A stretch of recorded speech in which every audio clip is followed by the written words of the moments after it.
I'm just gonna go in there and just dominate for sure. 9 days and I'll be in New Jersey. When I was younger, I didn't have too many girls to look up to, so I just like trying to be that rock for these young girls to look up to and just to see, how hard work really does pay off. Honestly, I'll defend the throne until I die. I just want to represent America in the best way I can. Represent myself for these younger girls, and just to try to be the best role model I can be. So, this is going to be a great next few years. What's up, everybody? Jon Forster here, Breakdown from the Barn, episode 39. With me, as always, the greatest mind in wrestling, Erik Wnuck, my man, young CJ Brucki, and we got two awesome guests for today. We got Executive Director of Beat the Streets New York, Buckley, as well as the future of Win Lane's joining us. She got a big matchup coming up June 10th, 2 Saturdays from now. We're excited about it. We're going to be down there. How's everyone doing today? Good. Doing great. Nice. So awesome. The two of you are joining us.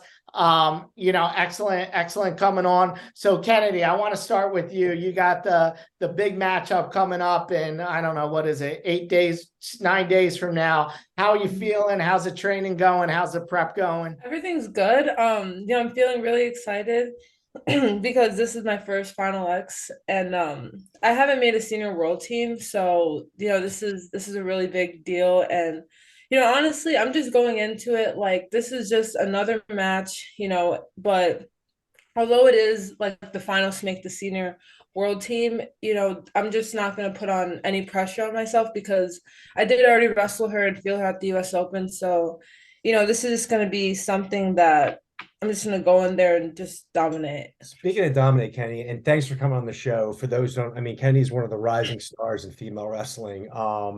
So it's awesome to have you here. So you were talking about dominant. You were so dominant in the US Open. I think more dominant than some people expect. And obviously you go against Adeline Gray. We all know what her accolades are, 8-time, 7-time world medalist, gold medalist. You were quite dominant in that match. Obviously Adeline just had 2 children. She's coming off that. She looked pretty good this past weekend. It looks like she's starting to get her mojo back a little bit. So anything you want to prepare differently or going to think through differently, or you're just going to keep it status quo and just, keep doing what you're doing? Yeah, the big game plan is just to keep doing what I'm doing because obviously it worked the first time. And yeah, she did look really good at World Team Trials, but we're preparing very smart. Her parterre is very high level, so we're working on that too. And she's not a big shooter, I'm a big shooter, so I know she's going to start defending a lot of my shots. She's probably going to go upper body. So coach and I are just game planning and being super smart. Although I am a little lighter than what I should be, coach has me go with like bigger people just to feel that weight and that strength. Sure. Because she did just have twins, so she has like the mom strength. But it like everything aside, I know like if I just trust my training and trust the process, everything's just gonna be a very good outcome. Stick to your offense, get in the legs, and see if you can just rack up those takedowns. Yeah. Kennedy, I want to thank you for coming on. I'm the biggest fan. I'm excited to see you bring the show out to Jersey. It's cool seeing things come full circle. A couple of Illinois blood coming out to the East Coast and bringing the excitement with us. And I'm excited to see you perform. And, Brendan and you as well, doing so much for the sport of wrestling and bringing things to life out here on the East Coast. I think, it's just the start for combat sports in general and wrestling, really bringing the love that we can to, just the stage that the sport that we love. But, Brendan, I wanted to kind of ask you, basically the foundation of Beat the Streets and how you were able to be involved and how it kind of was founded back in 2005 in New York and where you've kind of jumped on board there and a little bit more about that. So I was the head coach at Columbia back in 2005 when Beat the Streets New York began, and so I was watching from the outside what had I think were pretty humble beginnings. There was a training center that was opened, and I think the big picture vision was to grow wrestling in the urban centers, starting with New York. And you look where we are now today, Chicago, nationally, you have some of the largest cities in the country: Los Angeles, Chicago, Philadelphia, DC, Baltimore. It's in New England now. It's in some of the smaller towns like Lancaster, Pennsylvania. So it's really grown a lot. But I think going back to the beginnings, I can tell you Mike Novogratz, when he began, him and Al Bevilacqua was really the brainchild for it, where he felt to, grow the sport. It's traditionally taken place in the rural parts of the country. And so by doing it in metropolitan areas, you really have an opportunity to grow exponentially. And so Al got Mike to buy into the idea. And but I still don't think really anyone was really aware just how much it would grow in scope, and how we as a national organization beyond New York would be able to scale. And so I then was continued to coach. I then went to coach at Cal Poly, and after being a coach for a long time, I was ready to transition to do something different. And I was in California, and so I really missed New York, and had a strong network of friends and colleagues here in the city, and just missed the atmosphere of New York City. So I went to, at about the same time, the Beat the Streets Los Angeles event, where my best friend Yaru Washington is the executive director in LA, and he had just transitioned. He was the assistant coach at Iowa State, and I think it was his first or second year. They had an annual benefit, and I really got to feel the impact and the magnitude of just how special of a thing they were doing. And so I went to the event. I watched this really impactful video and caught up with a lot of people from the wrestling community there in Southern California. And just remember thinking to myself, wow, when the time comes and I'm ready for a transition, this could be something cool. So fast forward a couple of years, and the opportunity in New York City had opened up. And I had then, had a sense of how much it had grown. And, that's how things changed. My wife and I made a transition back to New York when I was able to land the job. And here we are 7 years later. Yeah, it flies when you're having fun. I've got a vision, Brennan. I think that this, the New York, New Jersey area, the second I step foot in the state, like I always say it, there was a different energy around the sport.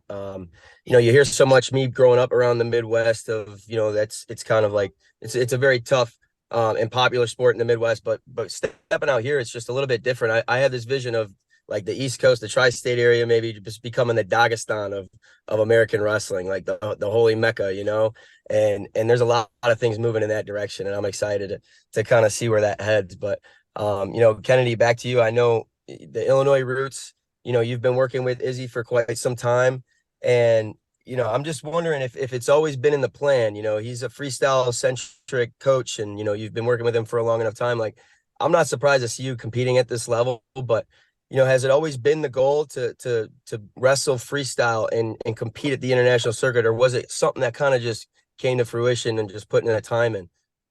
Yeah, so when I was younger and I would train with Coach Izzy's dad, Coach Jose Martinez, he I developed pretty quickly with my sister. We were at a pretty high level when we were young for such a long time. So we kind of knew that our end goal was to be Olympic champs.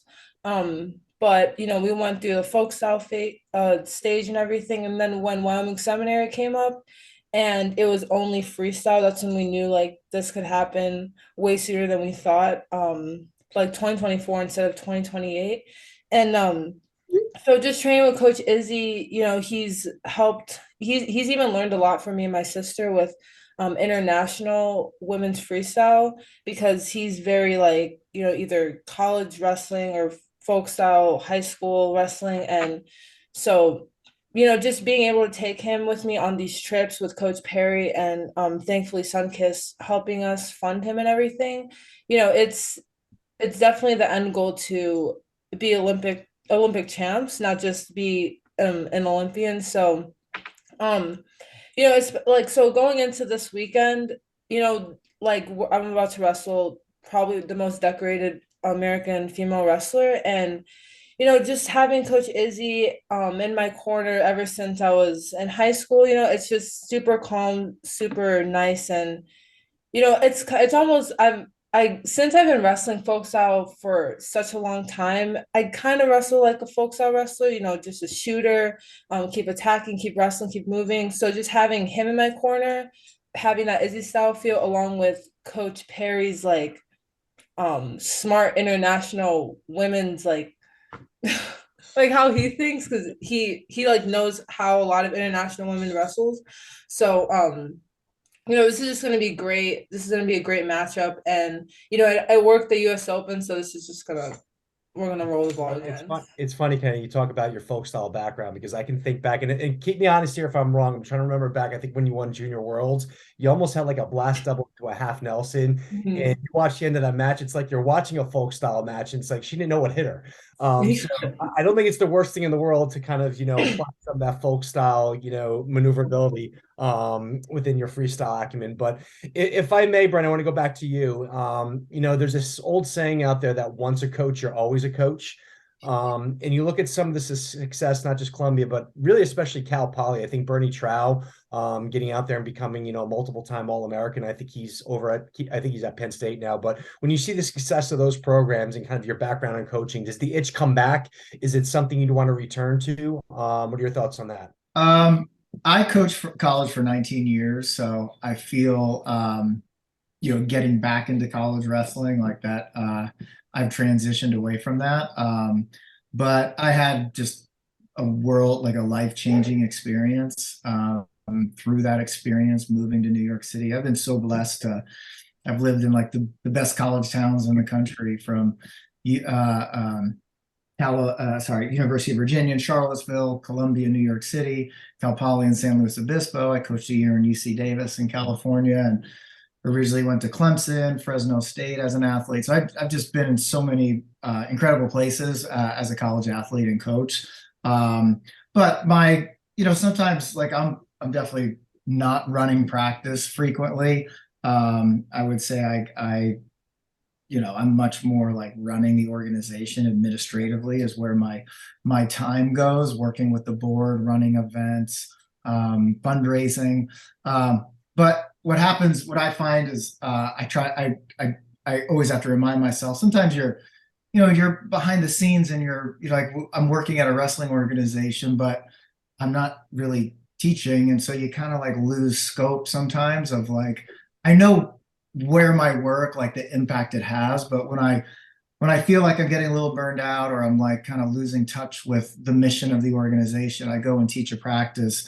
And again, it does not happen a lot. And then it's like instantly it like brings me back and I realize like I'm a wrestler. This experience, this sport has brought me so many gifts in my life. And it reminds me why I'm working at Beat the Streets now and just how I view the world. I like I said, got to live in incredible places and I got a master's degree and I met my wife and all my best friends and just traveled the country. So kind of a long-winded response to your question, but I try and coach my staff and I try and coach like today we have a male and a female senior speaker who are going to talk about their experience at Final X.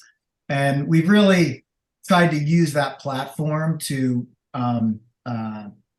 broadcast the mission of who we are and what we do. And so today I was talking with one of the young women who's going to be speaking at the event. Her name is Lexi. And this is like one of my coolest parts of putting on Final X is like, okay, who's going to be our male speaker? Who's going to be our female speaker? And so I work with them on their speech. And so just having that touch point to hear about her experience, what she had to persevere and overcome. And then she's going to be speaking in front of like 6,000 plus people. Like that's not many people get that experience. So it's, probably pretty intimidating, but also something she's going to leave with and be like, wow, that's something I can take with me forever. So those things always bring me back to why it is I do what I do. Tough. You talk about that elevated stage, Brennan, and the atmosphere you're trying to create for the mission that is Beat the Streets. The ongoing platform we're trying to grow around wrestling, and it's special, the move that I think that we've been able to make to the Pru Center, and what kind of, what stage that creates, and the experience that you've been able to put on for a sport that I think is growing and deserving. It's the first time all Final X's will be in one spot. I think it's a huge event. So was that something that went into the transition into the Pru Center, or how did that plan come about a little bit? It was really sort of like it was a logistical, it was a necessity really, going into having all three styles, both I'm sorry, every single weight class. Last year the event was cut in half. So we did half of the weight, all three styles. However, Oklahoma State did the other half. And so that was really our largest event, one of our largest events to date, to have that many matches. But that was on one mat. So then in talking with Rich Bender at USA Wrestling and their team, it was like, okay, this year we need to go to one place. It's just, it makes more sense to have everybody at one location. You don't have the RTC splitting their staff, sending people to this place and to that place. It's just a lot. It just makes sense. You're going to do an event. And so we started looking at, okay, well, we just have to get an arena where we could have two mats. But just, you never know how many are going to go to a third round. And last year, I thought we actually moved at a pretty decent clip to get through that many matches. But if you look at our traditional benefit matches, it would be 12, 13 bouts. It was one session. It was a 3-hour event. Even last year, it was 2 sessions. The first session was about 3 hours. The second was probably almost 4. I think we had 3 matches, weight classes that went to a third round. And so we just wanted to run a tight show. And so it became obvious we need to just bite the bullet, go into a full-scale arena. It certainly elevates the costs. But what you get from that is just, Hulu Theater at MSG was terrific.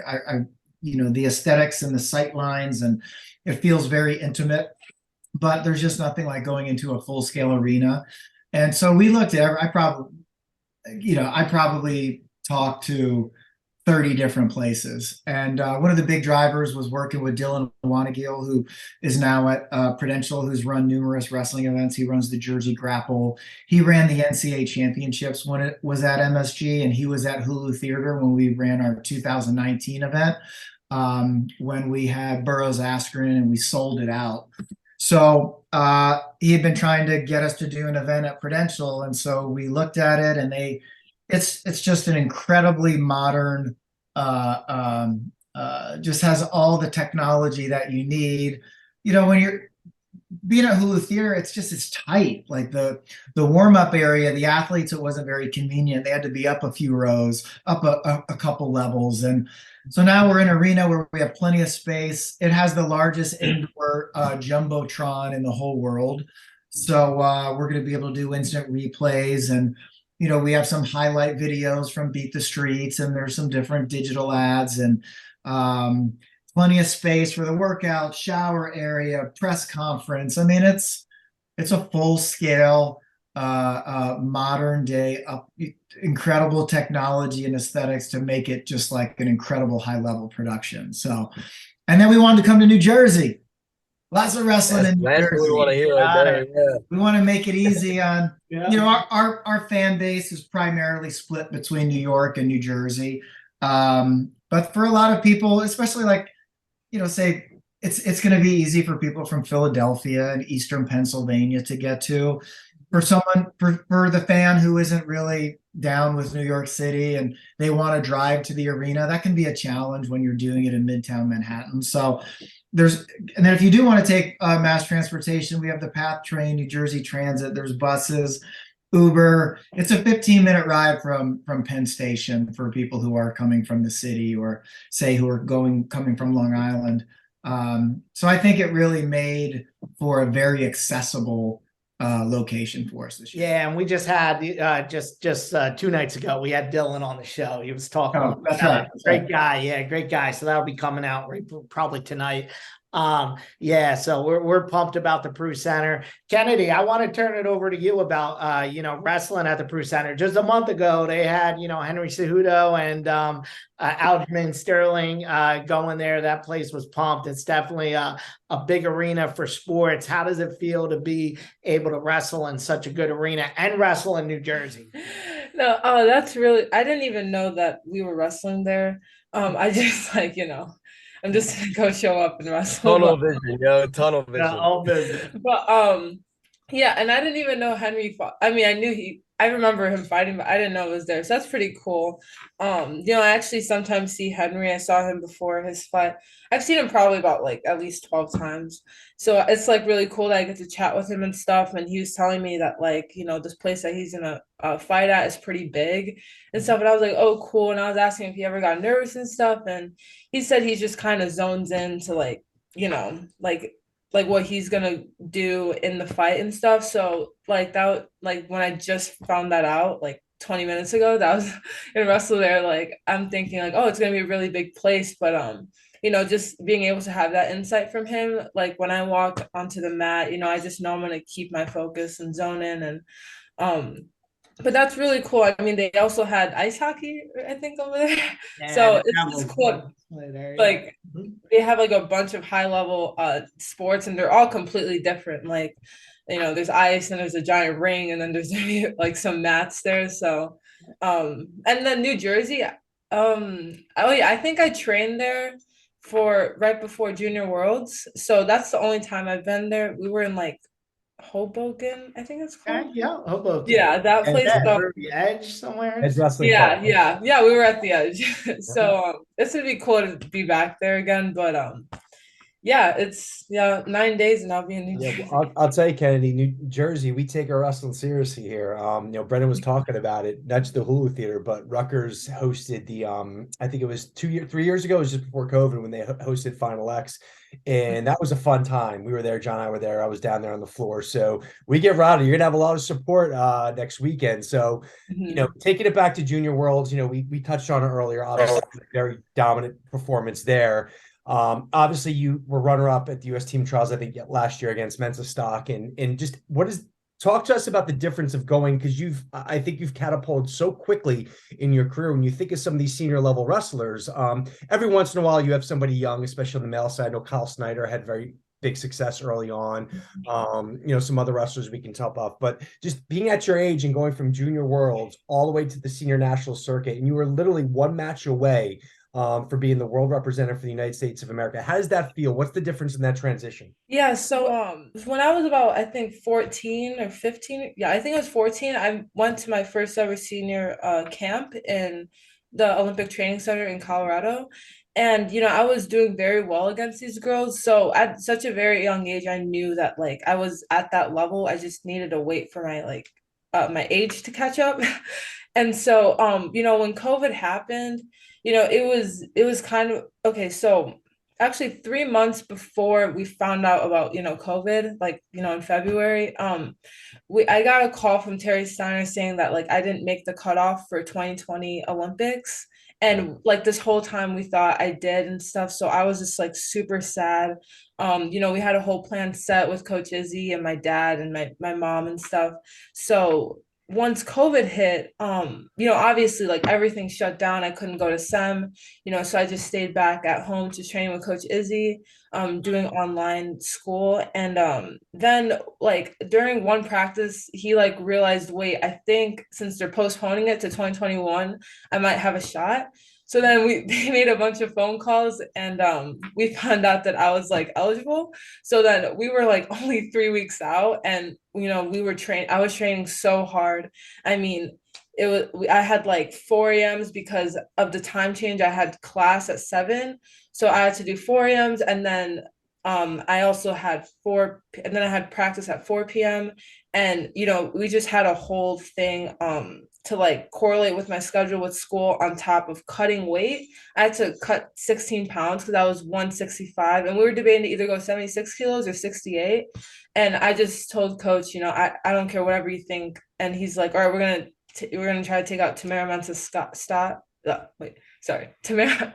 And so I was like, okay, I'm ready. Like, and he's like, this girl's good, but I know you're better. You're up there. And so I trusted him. I trusted my parents. And so once the Olympic trials came, I had no like I trained so hard. He kept holding me back though from going live because he didn't want me to get hurt, but I really wanted to go live because I felt so ready. And so once I did what was it? It was last chance qualifier. It was like I think 6 days before Olympic trials. I just destroyed that tournament because I was just so like I just needed to wrestle. So then Olympic trials came up and I had made it to the next day to the finals against Tamara, and I didn't feel any pressure. I was just really excited because I've never felt her before. So, I had very high hopes for myself. So then when I like lost, I was pretty bummed, pretty sad. But, I just gave it my all for the whole training camp, the whole tournament, everything. And then she wound up winning the Olympics. So it wasn't like too It's not bad. a bad loss. Not a bad I mean, loss. I lost the Olympic camp. Fine. So then when I wrestled at Junior Worlds, I just knew that like I was up there so I could just dominate all these girls at juniors. And I had a German in the finals and I think Adeline lost to a German in the finals at the Olympics. So I was like, I just gotta get this back because we can't have this thing happen again. So then when I wrestled the German, I just like went all out and I like blast doubled her. And when I was actually in the double, I was thinking like, wait, she's a lot lighter than I thought. So I like picked her up and like flared her legs so I can get like, a picture. And then I fell into the half and I was like, oh my gosh, I think I'm about to win. So then when I pinned her, I was just so happy because like, I kind of had like a little, it wasn't a setback, but like I didn't make it to the Olympics, but at least I got this world title. So it was just because a lot happened that small period of time, but it was just really fun for me the whole ride. And I can tell you dominated that tournament. I mean, all Texan pins. That was awesome. But I'll tell you something. One other comment or question to you. One thing I think you're gifted in wrestling, but you're also gifted in having the name Kennedy Blades. That's an awesome name. Like if your name's Kennedy Blades, you can't just become a regular accountant. That'd be a big waste, right? You got to be an Olympic champ and a world champ, right? I think that's definitely a cool name to have, right?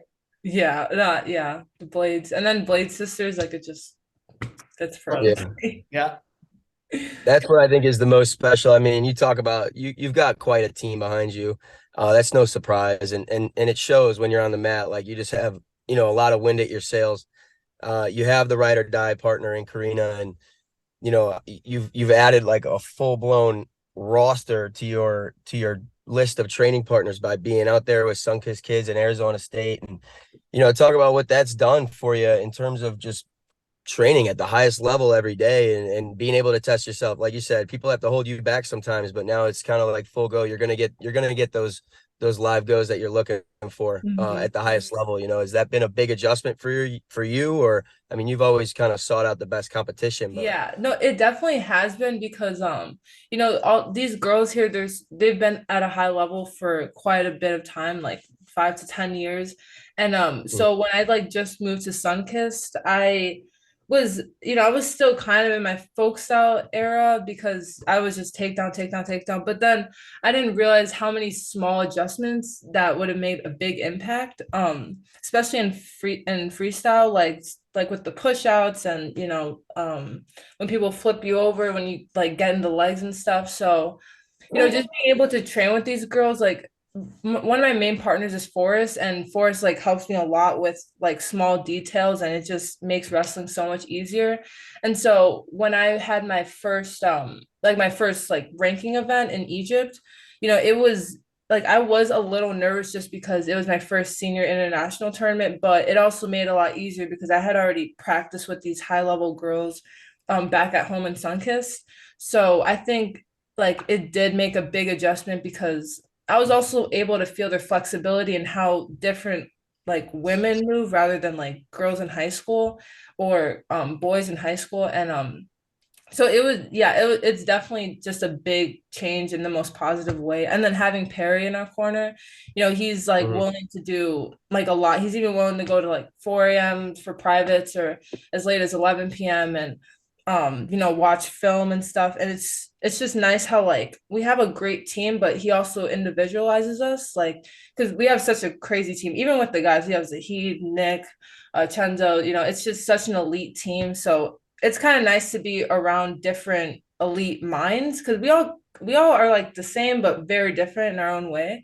So we kind of get to adapt to those attributes and yeah, it's just a great change for sure. You keep going at the pace you're going. We might have to see a Kennedy Blades versus Zahid for the Sunkist title.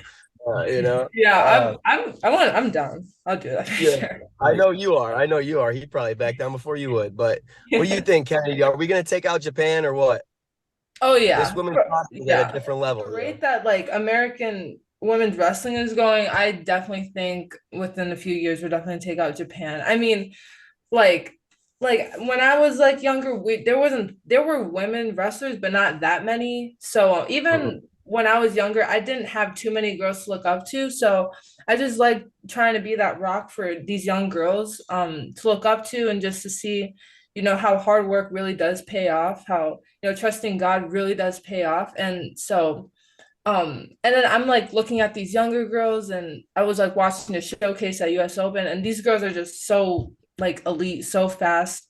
A lot of them are very disciplined. So I feel like if like we do our part in my generation, we're definitely gonna help the other generation grow and get better. And I think this my generation, we can take out Japan. I mean, Japan's very good, but I'm pretty sure we're We talk better. about, how well these girls are wrestling or these young ladies are wrestling. And John and I have talked about this before. I mean, you watch Helen Moronis wrestle, and other than the long hair and the body type, you think you're watching a guy. And I mean that in a positive way, just the smoothness, the slickness. And I think, Mhm. for a female sport, you girls are kind of, in terms of your technicality and your stabilities, you're right there. So it's a really fun sport to watch. And I think it hasn't taken that long for the wrestling community to embrace it and get behind you. And I'm sure that's a big, huge, reason why women's wrestling, I think, in this country is going to take off because you've got the support. It's really exciting to watch. But you were talking about Mensa stock. And correct me if I'm wrong. I think you and your sister did some Brazilian jiu-jitsu growing up. So you've got a little bit of background. So I'd be curious kind of what you want to do past wrestling because Mensa stock is now in the WWE, which is a little bit of a heartbreak. Maybe not, I would have liked to have seen her have one more run. She was becoming such a star, Yeah. and just when she gets there, she takes off and goes, what we used to call WWF, but now WWE. But given your background, kind of the different, type of styles you have, and I don't want to put you too far ahead. You've got a nice, brilliant career that's just starting, but long term, do you have different goals? Do you have different aspirations? Where do you see, Blades 5, 10, 15 years? Yeah. I'm actually not exactly sure, but WWE would be pretty cool for me and my sisters because we have like an iconic last name and Yeah. we're both like we're really good at wrestling. And so, it'd just be a really cool transition for like the Blade sisters and WWE. But there's also the MMA where, Coach Izzy has trained like the best fighters like ever.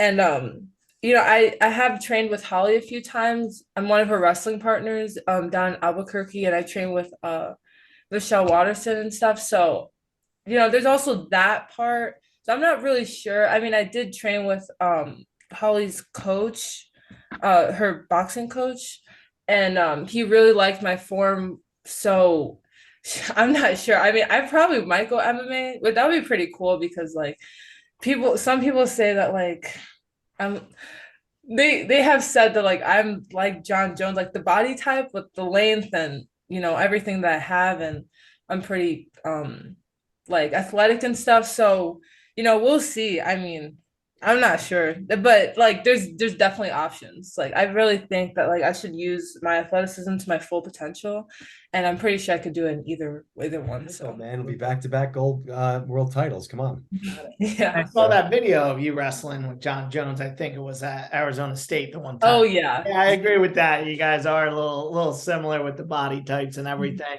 I got one question that came in from was one of our listeners.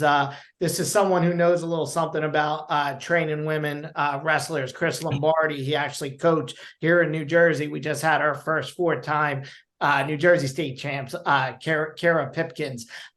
So he says you took out the queen in Adeline, and now you're on the throne. How long do you expect to stay on the throne?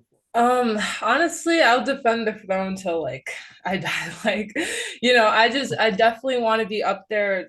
I want to be number one and represent the US and my whole wrestling career. Like Adeline is definitely the most decorated for now. I mean, I feel like, especially with the generations that are coming up, I feel like a lot of people are going to surpass my accolades, her accolades. And so, I just want to represent America in the best way I can.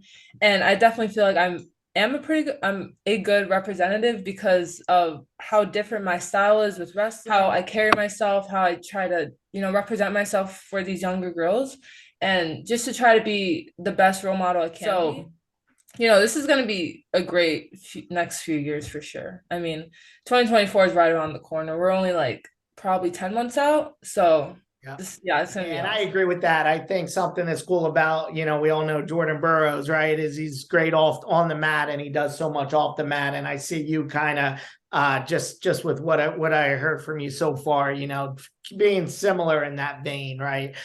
Good representative on and off the mat. So Brendan, turn it over to you. I think we'll finish with this one. Beat the Streets, just such an awesome organization, and we love supporting them. Tell the people that are listening or watching, what they could do to support Beat the Streets. One thing that I wouldn't want to get off without mentioning, but we actually have a couple marquee New Jersey high school age matches. So you just brought up one of the competing athletes, Kira Pipkins. We have her wrestling Aubrey Krazer from Easton, Pennsylvania. So that's going to take place during our intermission. Awesome. So the rounds go, people are curious. The true thirds begin at 12:30. The first round of Final X begins at 2. That will go until 4. And then from 4 to 6, there's an intermission. And we're going to have some of the Beat the Streets chapter matches, New York versus Philly, LA, etc. And then we're also going to have Kira Pipkins versus Aubrey Krazer immediately after the first round. And then just prior to the second round, we have Alessio Parenton versus Jordan Chapman, 2 top 10 nationally ranked guys competing to kick off That was tough. The second round. So, it's always cool to kind of have some future stars that are up and coming. So definitely wanted to mention that. As far as how people can get tickets, if you're interested in going to our the benefit portion. So this serves as our annual benefit, our once a year fundraiser that provides 75% of our budget. It pays for our coaches, our staff. We send kids to competitions, whether it's like journeyman duels or it's going to Fargo for the nationals, camps, clinics, feeding our kids at our different program events, running our academy program and college prep workshops. You come to us, you can go to btsny.org for all Final X related information. But those tickets will get you the best seats in the house plus access to the after party. And then and that takes place at Red's Beer Garden across the street from the Prudential. But all other tickets, you just go to Ticketmaster, and tickets have been cut. We're doing a current sale right now. So there's lots of great seats still left, but we have, we're approaching 5,000 people in the arena right now. So we're pretty pleased with the numbers that we're going to have to watch Kennedy and all of the other athletes here next Saturday. Yeah, so we're fired up. We got a crew going down. We got 2 suites at the Pru Center, so that's pretty cool. We're going to be fired up. Kennedy, you're going to hear some Jersey loudmouths up there, so make sure you block that out. It's going to be a lot of fun. But make sure you guys follow the show, follow us on Instagram. Make sure you follow Beat the Streets, and make sure you follow the Blake Sisters. Make sure you follow them on all social medias. Great having you on. See you Saturday, June 10th at the Pru Center. Talk to you later, everyone.